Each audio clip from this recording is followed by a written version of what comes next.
Okay, hello everybody. Welcome today here for this first series for our Louvain Internationalization Forum. So first of all, it's my great pleasure to welcome here Professor Mary Clarke from the Royal College of Surgeons in Ireland. And let me give you first a few words of introduction about her background. So Mary was educated in Trinity College, Dublin, and also in the London School of Hygiene and Tropical Medicine. And she's now a lecturer at the Department of Psychology and also the Department of Psychiatry at the Royal College of Surgeons in Ireland. Now, that's where she coordinates teaching in neuroscience, both for medicine and also physiotherapy students at undergraduate level. Now, she's also a researcher, and as researcher, she's an expert in the developmental mental illness study in childhood, adolescence, and into adulthood. But today, she's also here in another capacity. She's also Vice Dean for International Citizenship, and that's in the Faculty of Medicine and Health Science. Now, she's really a key player in internationalization, and I had the great pleasure to meet her in Ireland at a conference where she presented an initiative that she created in Ireland, which is about that citizenship award. And I found this initiative very inspiring. I thought this is something that I would like to share with you all here, because it's something quite innovative and that answers a lot of questions. Now, dear Mary, you have here in front of you many of the key players in the internationalization of our own institution. You have academics, also administrative staff. And this here today is the first event of a new initiative, which was meant actually to bring people together that are interested in internationalization and to simply share ideas, see how we can move forward. And the idea is that everybody can pick and choose ideas that are interesting for their own work and also, of course, bring to the discussion and inspire others. So I'm really delighted that you accepted to come here, not only to share your own experience, but also, you know, as the keynote for this kickoff event of our new forum. So I'm not going to take any much more of your time, and I'll leave the floor to you. Thank you again.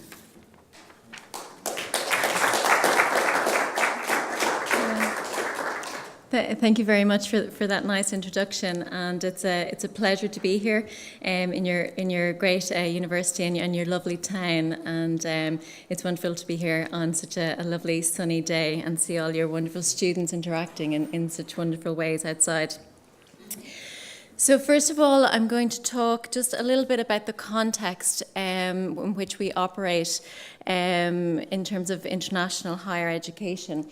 First, I'll talk about our context in Ireland and I suppose the history and development of international education in Ireland, and then come on to talk about our development as an institution, both in terms of how we have come to have such an international student body and also to have such a significant, I suppose, global presence in terms of our international campuses.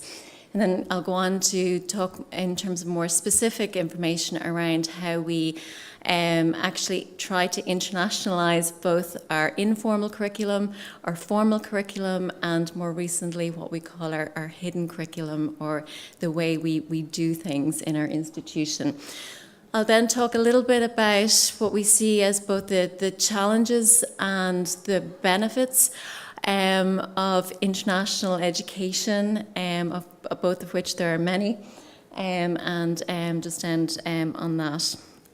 So just first of all, Just I suppose to note that in Ireland, actually, international education is not something new. So when you look back at the history of education in Ireland, we've been known for a very long time as the island of saints and scholars. So when you look back at the Middle Ages in Europe, we as a country actually had a reputation for education coming from our ecclesiastical schools, so from our monastic schools, where I suppose important people, particularly from Great Britain, but also from further afield, from France, came to study in Ireland under some of our more eminent scholars during the Middle Ages. And a lot of the evidence of that comes from written texts from those times, but also from, I suppose, individuals who stayed in Ireland or who actually passed away in Ireland, and their tombstones are still there. And when we look back at some of the writing and the text from those times, we see actually the beginnings of academic leadership and talk of abbots and the sorts of academic structures. We can see that the beginnings of it from those very, very early times. So just in Ireland, and I think it's the same in a lot of countries, but there's been an increasing focus on attracting international students to our higher education institutes. So the green bars are Irish students, and the blue bar over the last years is our increasing number of international students taking part in courses across all our higher education institutes in Ireland, and it's about an 80% infold increase in the number of international students actually coming to Ireland to study. In the Royal College of Surgeons in Ireland, so my institution, we have a particularly strong history in international education. And so I'm just going to tell you a little bit about who we are, so you have an idea of the context in which we're operating. So we are an independent, not-for-profit, degree-awarding higher education institute. And we've been around for a long time, so we were established in 1784. And our original purpose was to train surgeons, and that is still one of our main activities today. So we're still the national training body for surgeons in Ireland. And in 1886, we founded a school of medicine. And today we are the largest school of medicine in Ireland. But we've broadened out our focus to healthcare sciences. So we've pharmacy, we've physiotherapy, undergraduate courses, we've postgraduate courses in nursing, and we also offer a lot of research and postgraduate training. And we have a significant research focus as well, particularly in the neurosciences, neurosurgery, neurology, and population health. So just to give you an idea of the context in which we are operating, we were ranked in the top 2% of institutions worldwide, and we have this really nice multicultural mix of students. So we have just over 3,000 students studying undergraduate medicine, pharmacy, and physiotherapy. But in our student mix, we have students from about 84 countries worldwide. So about 60% of our total student body is international. We also have international campuses. So our headquarters are in Dublin, but we have a campus, a medical school in Bahrain. We have a medical school in the Middle East. We have a medical school in Perdana in Malaysia, a medical school in Penang in Malaysia. And we have an Institute of Healthcare in Dublin, and we also have a sister Institute of Healthcare in Dubai. So we have a lot of international and global activity that really facilitates our efforts at fully internationalizing our teaching and our learning for our students, which I'll come to. So that's just our global presence in terms of our campuses and our locations worldwide. So we offer degree programs in 4 time zones, including the same medical curriculum in 3 different time zones. So the medical curriculum that we offer students in Dublin, we run exactly the same curriculum in Bahrain and exactly the same curriculum in Perdana, and our students did exactly the same exams. And so there are logistical challenges to that, which I'll come to. We also have a significant global reach in terms of our postgraduate training. So we do a lot of postgraduate training in surgery in various parts of the world, in addition to our main campuses. So how did we come to have such an international student body? So we were established, as I said, back in 1784, and actually very early on in the 1940s, American and Canadian students started to come to us. And our first Canadian student came in 1947. And then in the 50s, Malaysian students started to come to study medicine in Ireland. And also, as an institution, we made the decision to oppose apartheid and to offer places on a medical program to non-white South African students. In the 60s, Norwegian students started to come to us to study medicine. And then from the 70s onwards, we've had particular interest from the Middle East and from Malaysia in terms of students coming to us to study medicine. And actually, the Middle Eastern and Malaysian students would make up the most of our current international student body. In terms of us getting started with sort of international campuses, our Malaysian student, Dr. Godfrey Ge, came to us in 1965 to study medicine, and he's now a very prominent plastic surgeon in Malaysia.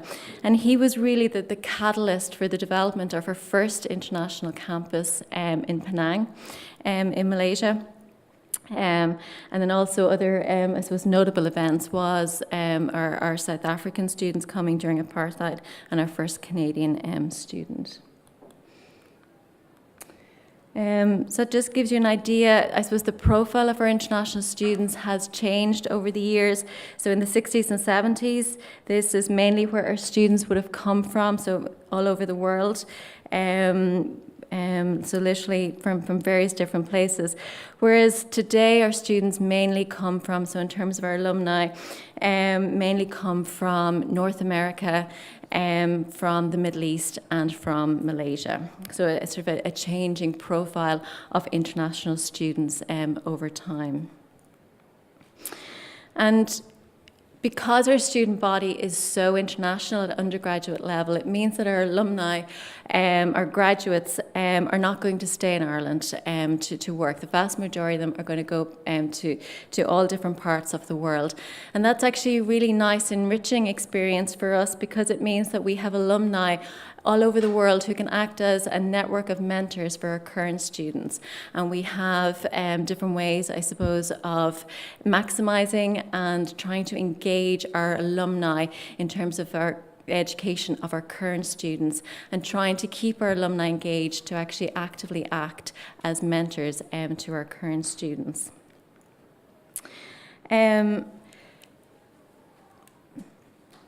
So just in terms of, I suppose, our international presence, and actually thinking about how we can actually make the use of our alumni in different parts of the world. Nelson Mandela, who actually said education is the most powerful weapon which you can use to change the world. And the fact that we're very proud of the fact that we have alumni in different parts of the world providing what we see as a good quality healthcare service. And actually Nelson Mandela came to us in 1996 to accept an honorary fellowship. And he was very appreciative of our institution's stance on taking students during the apartheid years. So he said, during the dark days of apartheid, your college provided places for many South Africans who were excluded by racist laws from medical schools of their own country. Through these doctors, you were making an inestimable contribution to our healthcare needs of our people. And we sort of appreciated that recognition from Nelson Mandela. So that was just to give you a flavour of the context and the history and development of both our international presence and our international student body. In terms of the perspective of our students in relation to the multicultural environment we have in RCSI, sometimes we hear that students find it challenging, can find it difficult. But actually, when we ask our alumni, when they've gone through the programme, and we ask our alumni about their experience of studying in RCSI, they always talk about the benefits that they came with hindsight to see as the skills they learned as a result of that multicultural mix, and how it actually gave them a really good start in going to different places and working with different people from different backgrounds and different perspectives. So a South African graduate, one of the quotes from him from the 80s, the beautiful city, the friendly Irish, the wonderful mix of people in different universities, the boycott of apartheid South Africa, started by the amazing Irish, the freedom to be a person of colour without racial prejudice we were experiencing at home, and the wonderful Irish who welcomed us South Africans. So it can be really heartening to hear from our alumni that our focus towards international students is appreciated. When we ask our Irish students who initially find the international mix quite challenging, when we ask our graduates, we're often quite surprised at how beneficial they find the international mix that they had during their study. So, for instance, one quotes from a student, "I realise now, without knowing it at the time, RCSI gave me an international perspective, a cultural appreciation of the world at large."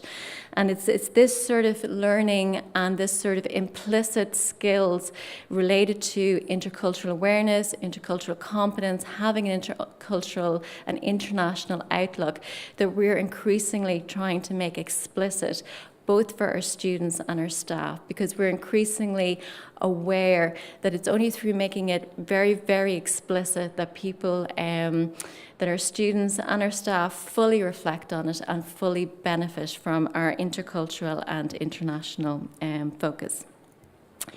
So we've had a number of specific ways of doing that, both in our informal curriculum, which I'll talk about now, so through extracurricular and co-curricular activities.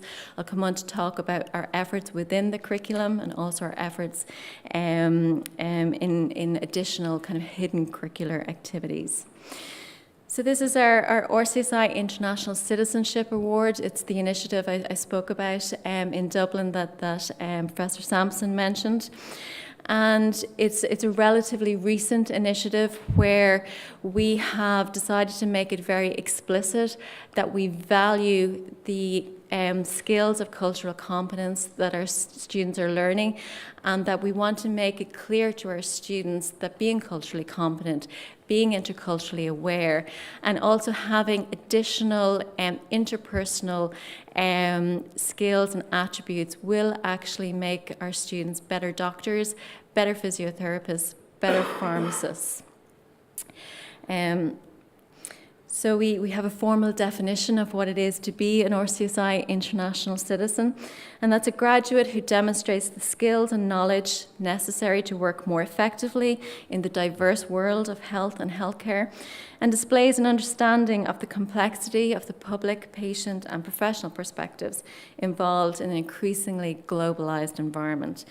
I suppose that's kind of a complex way of saying that we really want our students to have the skills and the interpersonal skills to work effectively in multicultural teams, which they will. Our doctors will go into very diverse, multicultural and diverse healthcare environments, and they will be working with patients who are coming from very different backgrounds, very different perspectives on health and on illness.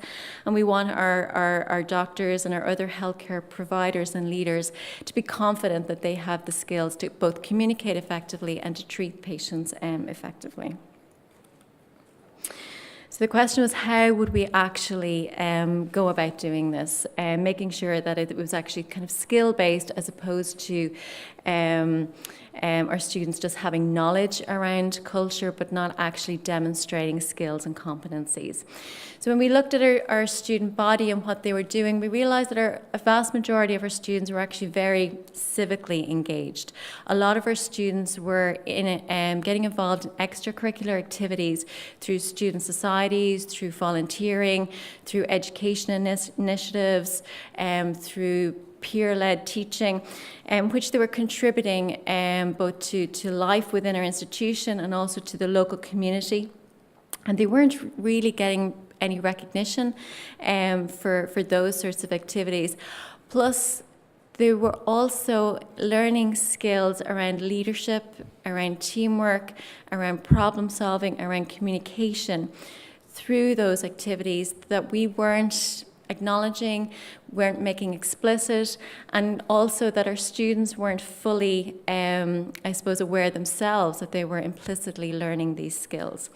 So what we wanted to do was to, formally recognise the efforts that our students go to develop themselves outside of the classroom. We want to explicitly identify the skills that they were learning and to further support the development of those skills. And then also make our students aware of the importance of the fact that they were carrying out those activities in this really unique multicultural environment that we have in our institution.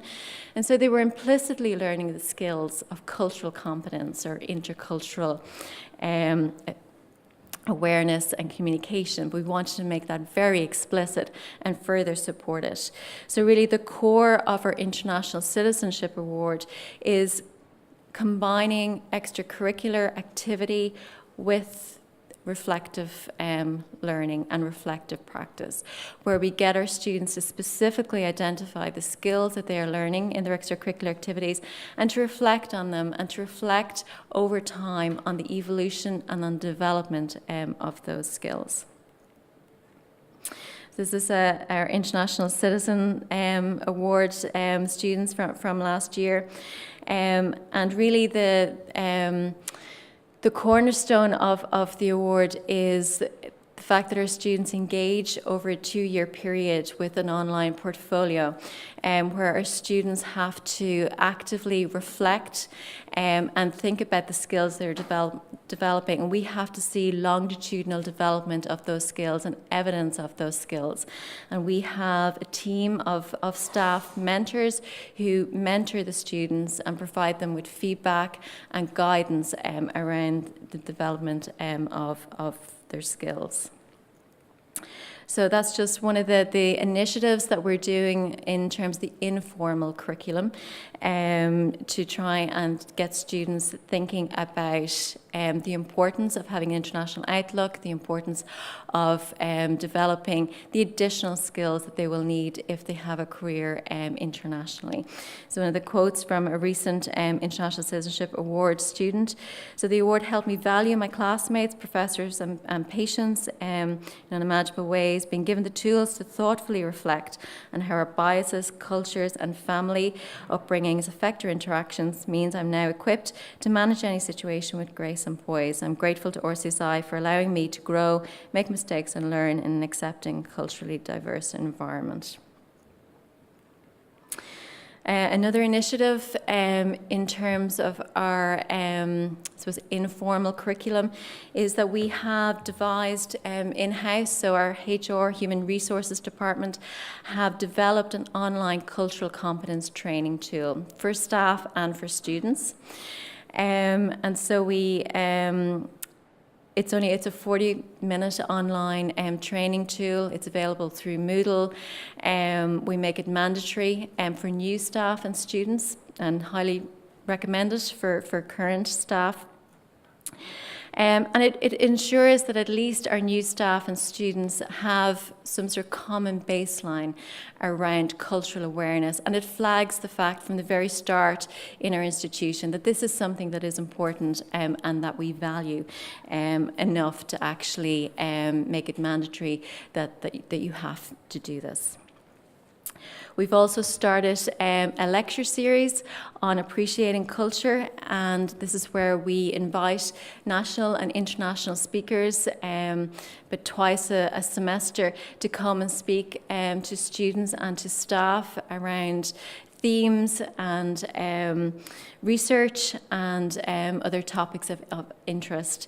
And then often when a visiting lecturer is giving one of these lectures, they'll often have time to do a workshop with some of our students, so to get a little bit more in depth in some of the issues that the lecturer has expertise in.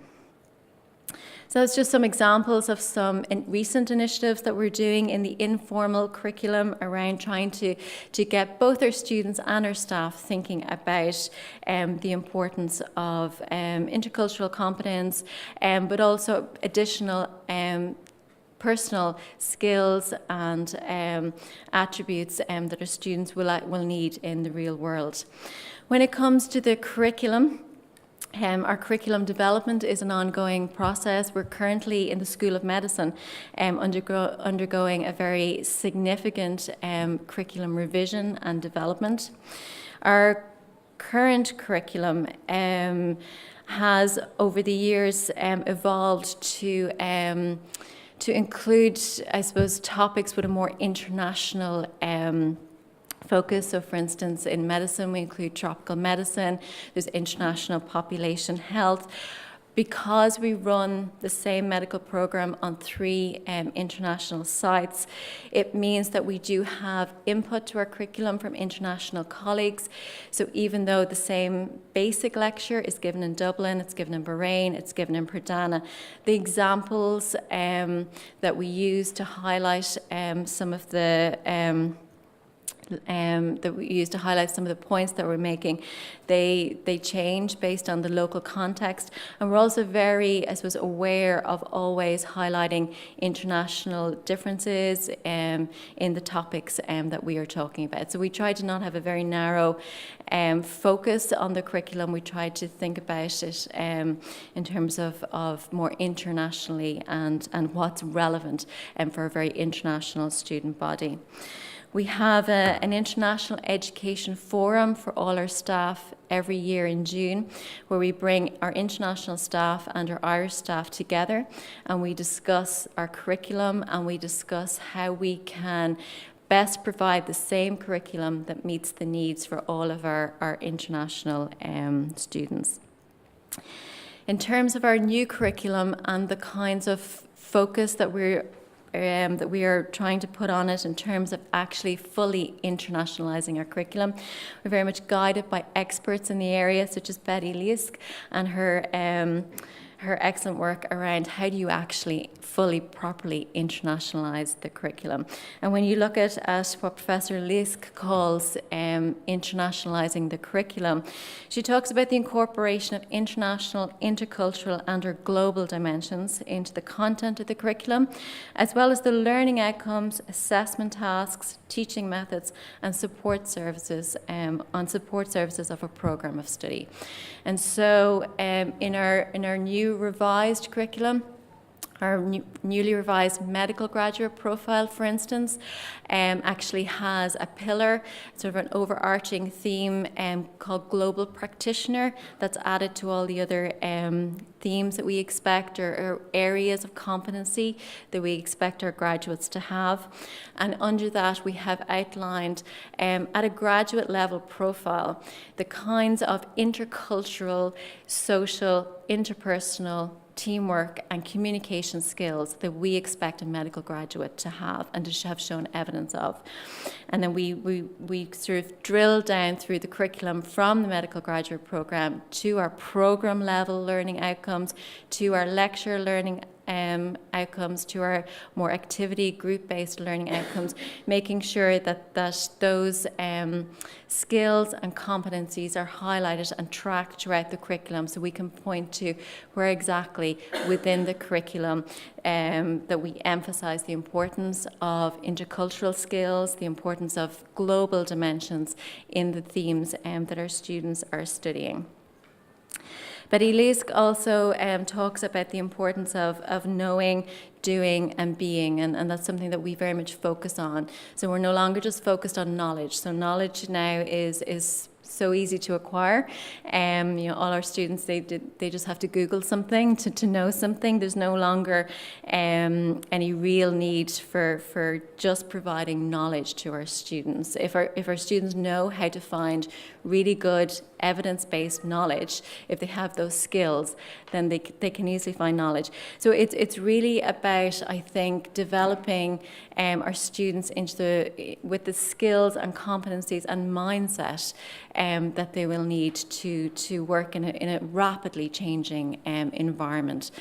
So with technology changing so rapidly, it really is very hard to foresee the kinds of knowledge and the kinds of skills that our students will need. But if you give them the sorts of personal attributes and the skills, then they can more readily adapt and be more flexible in an increasingly changing world.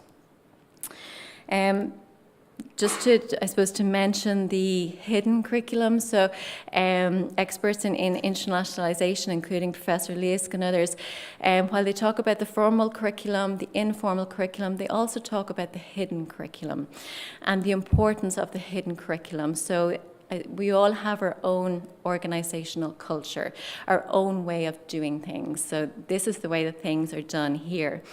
And I think it's important to address that directly.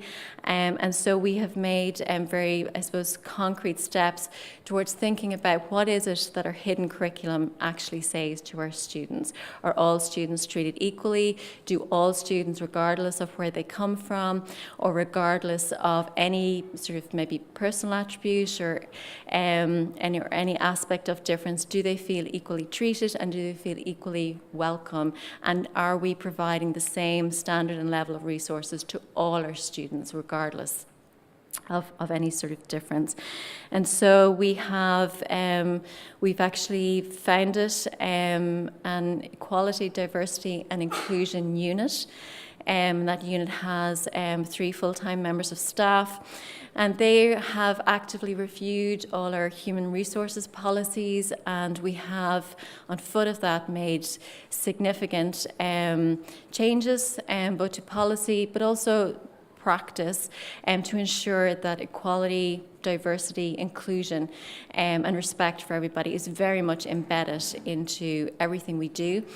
Because if we're saying that our students have to have evidence of these values, and then we have to be seen to be doing it as an institution, because we model our values, and we want to be modeling them both explicitly within the curriculum but also outside in the sort of informal and hidden curriculum.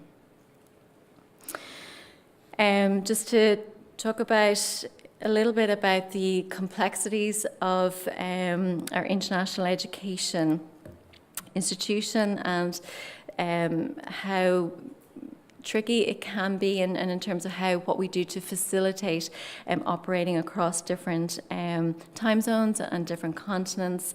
So we're currently working on bringing out the same Moodle system across different campuses. We still don't have that fully figured out yet, but we are able to access each other's Moodle systems. We have a huge number of video conferencing meetings all the time, and we also have to schedule meetings at perhaps 8 a.m. in Dublin to facilitate times in Pradana. So it can get logistically very difficult, but it's I suppose in terms of international education, it's really important in terms of us staying very much in contact with our colleagues in different parts of the world. The fact that we actually have this sort of contact with our international colleagues. I mentioned that we have a meeting every June with all our international colleagues, and that's really important for us to all come together and to have our own discussions, and for everyone to share their perspectives on what it is we're doing, particularly within the curriculum, and how our curriculum is suited to our wide range of students. We also try to facilitate staff and student exchanges across our campuses as much as we can. I think particularly for our staff to go and teach for a period of time in the other campuses can be really helpful and really informative. And we also try to facilitate some student exchange across programs where we can. Operating on this sort of scale internationally means that we have to ensure that the same quality and the same standard of degree and of qualifications and that everything that we offer is offered to the same standard and extent across all our campuses. So we have a number of quality assurance checks, both internally and externally. So externally, we have a number of different agencies that need to accredit our programme, both in Ireland and overseas. Internally, we have a number of different committees that are constantly reviewing and making sure that all our programmes and curricula are meeting our own internal standards. And that because we are a professional training body, because we are awarding graduating doctors and other healthcare professionals, we have to meet the standards of the medical councils in Ireland and also in the overseas countries in which we operate. I mentioned about our really nice network of alumni, and that really does give us this nice alumni mentor network, and we have been quite successful at actually actively engaging our alumni to actually work as mentors, so to formally join a mentor network and to have contact through, a lot of it is engaging online with our students, and it also facilitates our students to undertake electives in different parts of the world where we have alumni who can facilitate some of that. So we've been very proactively engaging our alumni in helping us to mentor our next generation of healthcare professionals. Just going to talk about what we see as the benefits to our community and to the economy in terms of our international focus. We do have a lot of cross-cultural engagement as a result of our international students. So a lot of our international students are sponsored by their home governments to come and study with us. And so we end up having a lot of embassy contact, or their families often come with them. And it's a really nice cross-cultural engagement for us as Irish staff in an Irish institution to have that level of cross-cultural engagement. We also actively support our students to engage with the local community. So our institution is based in city centre in Dublin, in what is traditionally quite a deprived local area in terms of socioeconomic deprivation. And so we actively support our students to give extra tuition and grinds to students in the local area. And we also have a number of other activities to try and engage with and support the local community, which I think is nice for the local community, but it's also really great for our students to be able to engage with our local community in that way. In terms of our economy, we estimate that we contribute very significantly to our economy from our educational activities. We employ a significant number of staff, both in Dublin and obviously for additional staff overseas. Because we are a healthcare institution, we have to partner with a number of different hospitals, and so we are the academic partner for a number of different hospitals, both within Dublin and other places in Ireland. And we also estimate that our international students contribute quite significantly to our local economy in Dublin when during their years with us.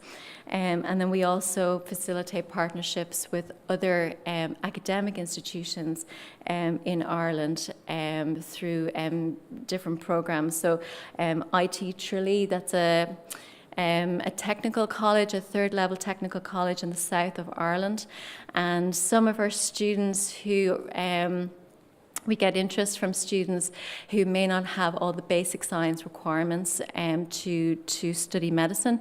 And so one option for them is to go down to this technical college in the south of Ireland for a year, where we run a medical commencement programme, and they can study chemistry, biology, any of the basic sciences that they didn't have, and then if they study those and are successful, then they can apply to the medical programme in Dublin.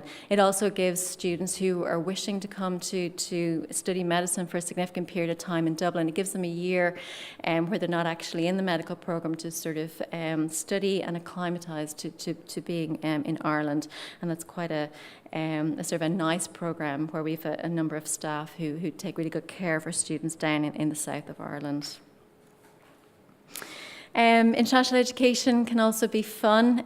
So we run a number of different, or students really run a number of different initiatives through student societies that celebrates our multicultural mix. So we run Cultural Diversity Month, we run different events. So this is a photograph taken from International Night, and it's where our students, through their clubs and societies, actually put on a show in one of our theatres in Dublin, where they, through dance and through music, celebrate their heritage and their different backgrounds through different forms of dance and music, which is really nice. So we have a number of different ways through which we actually get the students to come together and actually celebrate and have a little bit of fun around their different cultural backgrounds.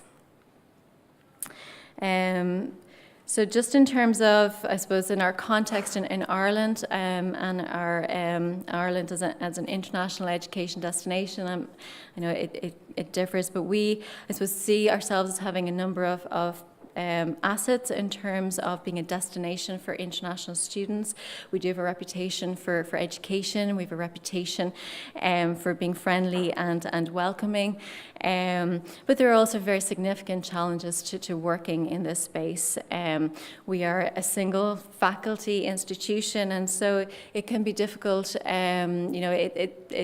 We need to make very significant efforts to promote ourselves internationally because being a single faculty, we're very sort of niche, I suppose. International education is expensive from both the institutional point of view and from the student point of view, so very significant resources needed. In terms of our international campuses, often our staff like to travel and like to go abroad and have those experiences, but it can present challenges as well, and we're very aware that asking staff to go to international campuses is a big ask. And also, I think the working in a space looking for international students, what we see, particularly in Ireland and the UK and in other countries, is that higher education institutes are becoming increasingly interested in attracting international students, and to date we have always attracted very, very high. Our standards for admission are quite high, and so we've always had these very, very excellent international students, but I think it's going to become an increasingly competitive space for institutions to get the best international students. So really in terms of international activities and international higher education, it requires a lot of thought and I suppose resources in order to be able to do it fully and to do it properly. So I'm going to leave you there, and I'm happy to take any questions. Thank you.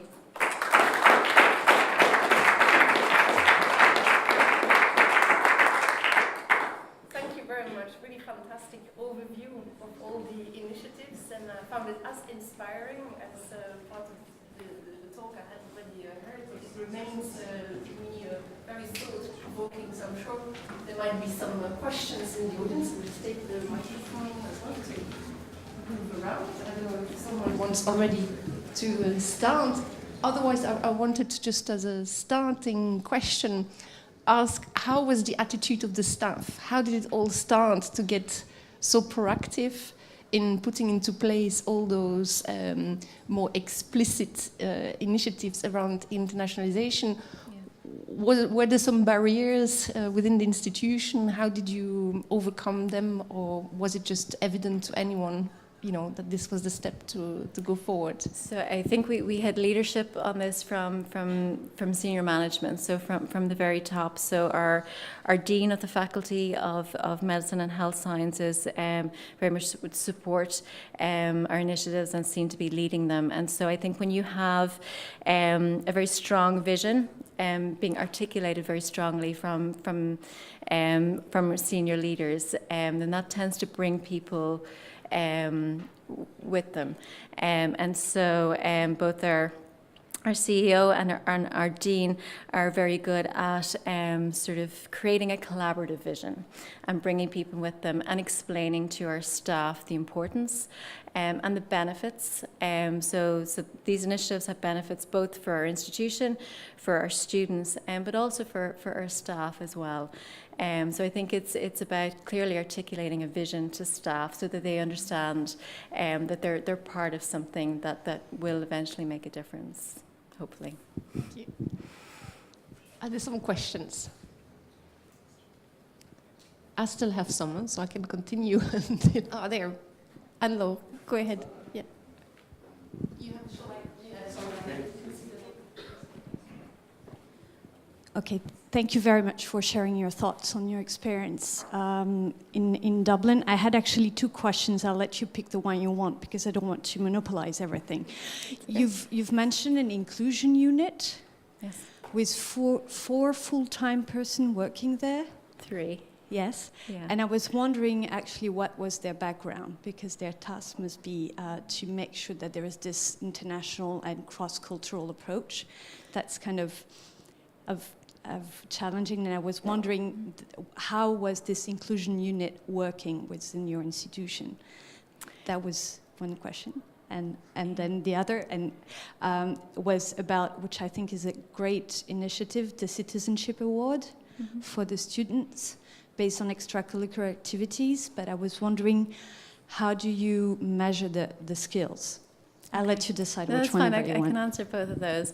So actually our Quality, Diversity and Inclusion unit is less to do with cultural differences, and more to do with equality around gender and around services and resources for our students. So our CEO has this phrase he wants people to bring their whole selves to work. So it includes like sexual orientation and sort of any aspects of diversity, so that we make sure that all our facilities are actually inclusive of everybody. So that unit is a slightly different focus on the cultural. I mean, it's part of it, but they don't necessarily focus as much on so it's really more other sources of diversity.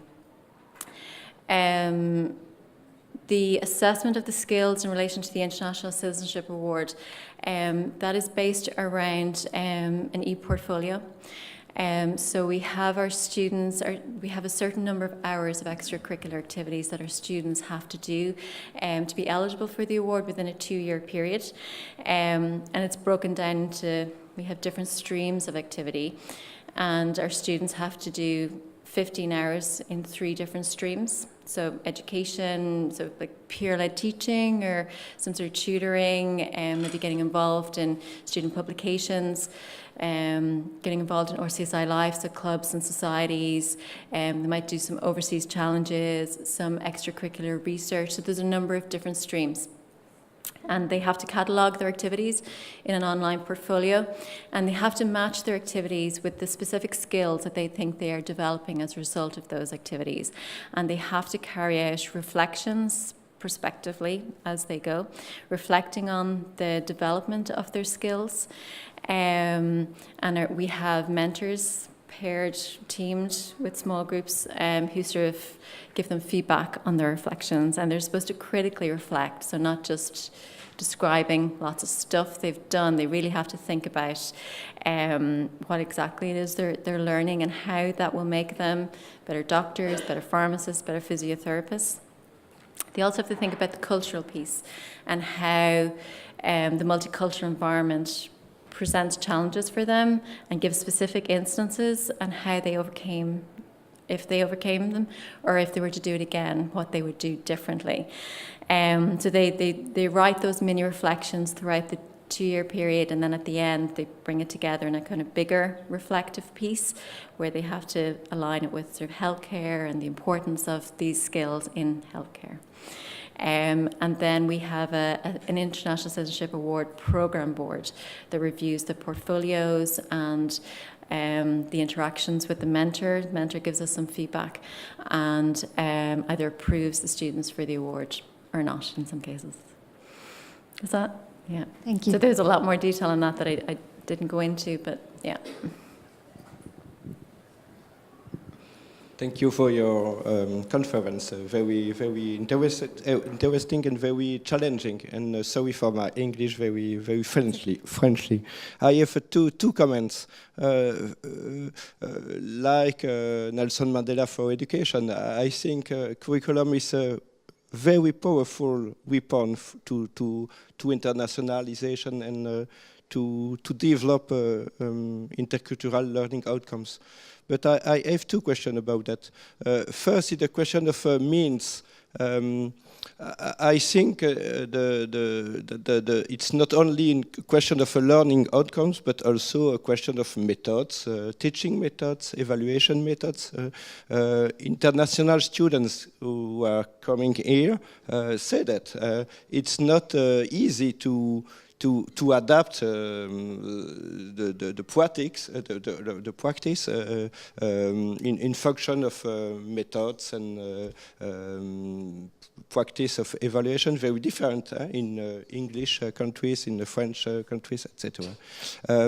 And my question is to say if you have an idea about methods who sustain, develop, promote intercultural learning outcomes. And the second question is the question of objective and finality. We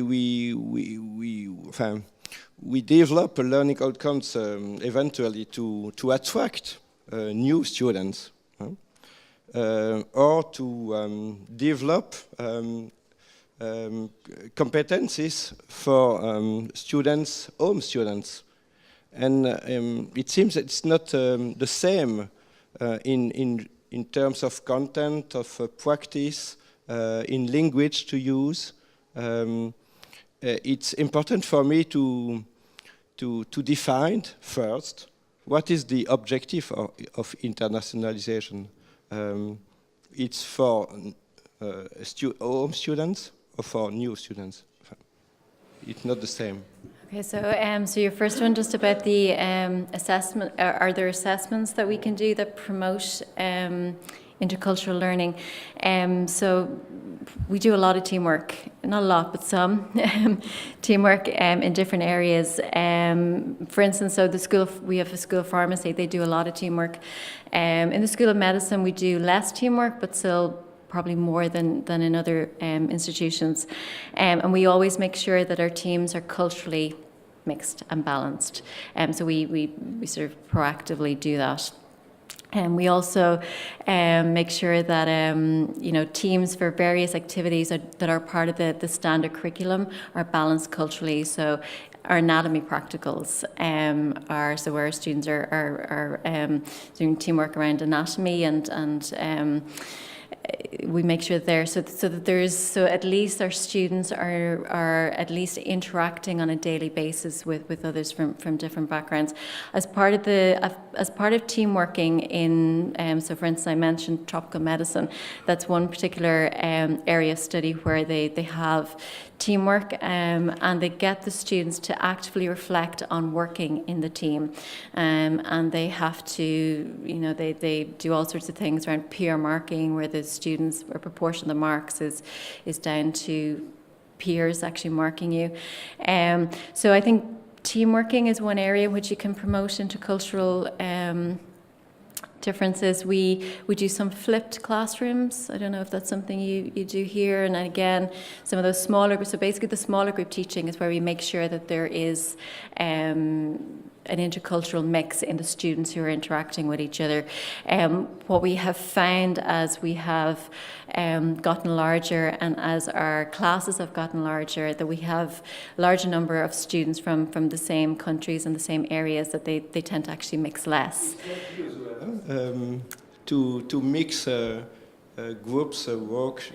Yeah, so because we know that students obviously tend to stick together when they, that we actually proactively break them up in teams and practicals and smaller group teaching, and so that they're separated from people that they might sort of be inclined to spend more time in the classroom with.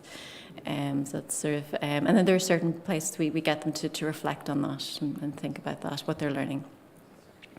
Your second. The objective, the finality. Oh, what's the point of it all in terms of? Internationalization, the curriculum to attract new students. If it's the objective, I use English only. I propose content very popular, and if I want to develop learning outcomes for Belgian students, for local students, it's not the same. I develop extracurricular activities, cultural activities, variety of language and cultural activities, not only the main stream. So I suppose we'd see the internationalization as benefiting all our students, even our Irish students. So we don't use different strategies or different ways of attracting different pockets of students. I suppose we see what we try to get across to our Irish students is that actually our international outlook is beneficial for you as well. This is not just about the students who are not Irish, because our particularly in medicine, our Irish students will, for the most part, for the postgraduate training, a lot of them will want to travel and go to other places to do their postgraduate training. It's important for them as well to have these sort of additional skills. And so, I mean, it's not really about attracting, we're not so much about the idea of attracting new students as really trying to maximise our current environment for the benefit of all our students, because we realised actually there were a lot of things that our students are implicitly learning, and we just really want to make it explicit both for ourselves and for our students that these are good skills, and that there are many benefits of an international and a multicultural setting, because often students and staff sometimes only see the challenges, and I think you really need to make explicit the benefits as well. Thank you. Are there other questions? If I'm, yeah. Have a microphone there.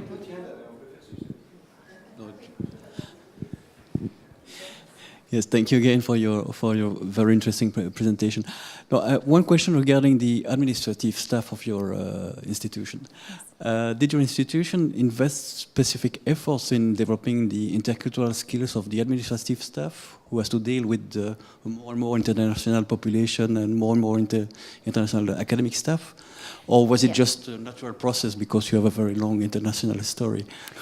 So we do actually offer specific intercultural training for our administrative staff who are who have a lot of regular student contact. So for our administrative staff in admissions, in fees office, in student records, in sort of student management, we specifically offer.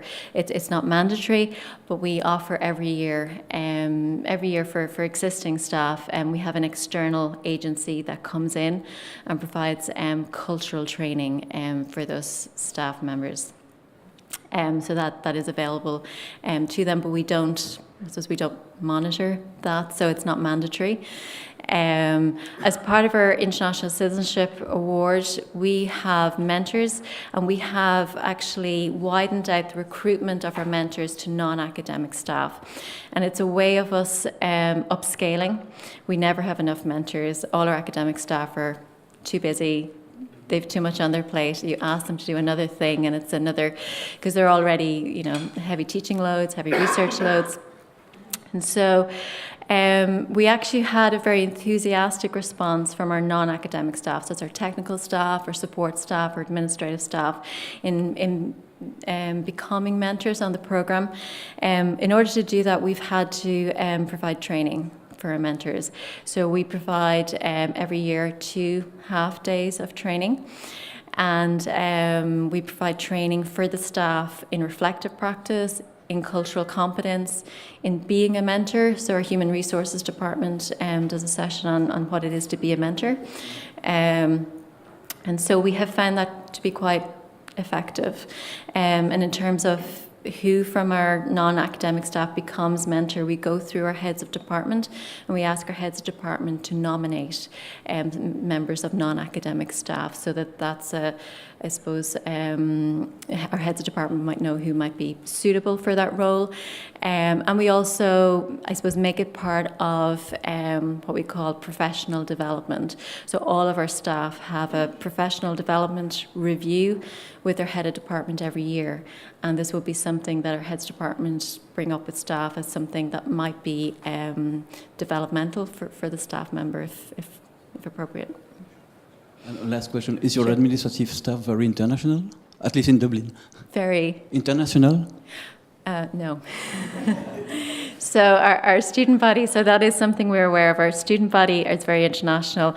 Our staff in Dublin, both our academic staff and our administrative staff and our technical staff are not very international. So there is a bit of a discrepancy there. So we would like to have more international staff. Yeah, so it's on our radar. Other questions or comments?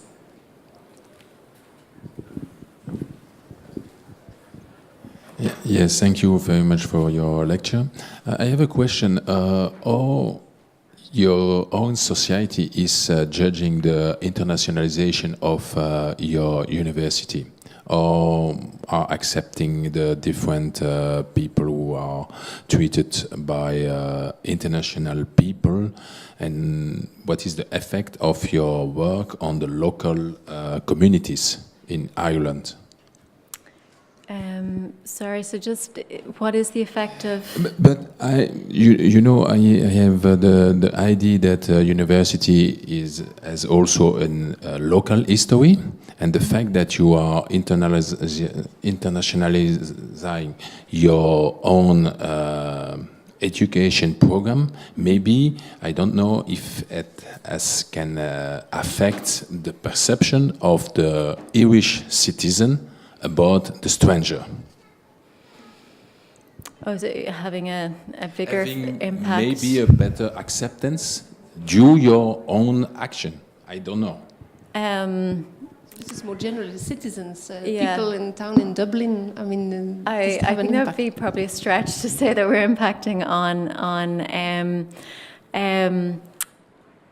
I'd like to think so, but I don't have any evidence that that is the case, that we're having an impact on. I mean, I suppose some of our outreach work in the local community, we would hope, is fostering sort of intercultural understanding. And so we have this very large group of international students in the city centre in Dublin, and we would hope that some of those interactions with our local community is fostering some increased understanding and open-mindedness and tolerance, but we haven't looked at that in any way. I don't have any evidence either way on that, but it might be interesting actually to get feedback from some of our local community and our local residents, and we haven't as yet embedded a research component into any of our initiatives, but it's certainly something we would like to do in terms of actually evaluating whether these initiatives are, particularly something like our International Citizenship Award, whether that's actually achieving what we think it's achieving with our students. So some sort of, evaluation, formal evaluation of what we think it's achieving. But as part of that, it would be nice to look at getting feedback from some of our local, but we haven't, so I'm not sure actually. But I would like to ask another question about the role of language. So obviously the situation in Ireland is different to Belgium because you can use English, which is widely used, and it's also in a way the international language. So is there part or space in your program also to open up to other languages? How do you use possibly your students? So how is the language policy embedded actually in all your initiatives? So to study in our institution, all our students have to have a certain level of English proficiency, and so everything is run through English. So we don't actually, that is one area actually that we don't really do much in. We don't actually run any, everything is through English, and we do encourage our students to use English, because often if large groups of students who share the same native language are together, we do find that they don't speak English, and it further sort of isolates them from the rest of the other students, and again it's a factor in a lack of integration. So we actually encourage use of English on campus as much as possible, and I think it's also particularly important because most of our students will eventually be going out to hospitals in third year, fourth year, fifth year, and will have significant patient interaction, and most of our patients will be speaking English, and so we need our students to keep up their English language skills. So we haven't actually done anything around other languages, but it's I know it's an interesting and it's one way of thinking about further internationalizing. It's a challenge for English-speaking countries. Yes, I mean, it for is. us, of course, also a challenge, but in a different way. Yeah, it is. Yeah, so. Yeah. Okay, so sorry. It's just a quick question. Do you have entry requirement for the program? And if so, do you already include cross-cultural awareness in these? So for which part? Now for the, do you mean for the award program or for their study? For the study in general. Oh yeah, so I mean it's entry into medicine, so that the and pharmacy or physiotherapy. So our entry criteria are really high in terms of, it depends where somebody's coming from. So for an Irish student, they have to get really high points in what we call the leaving cert, so it'd be the same as your baccalaureate or A-levels. Or and beside the grades, do you already include cross-cultural awareness? Do you test No, we're not nearly somehow? that progressive at a secondary level. So no, it's academic requirements for entry. So we don't have any, so academic requirements and then English language proficiency. Yeah. Okay, did I not miss anybody? Okay, then let's thank again our speaker for a wonderful interaction.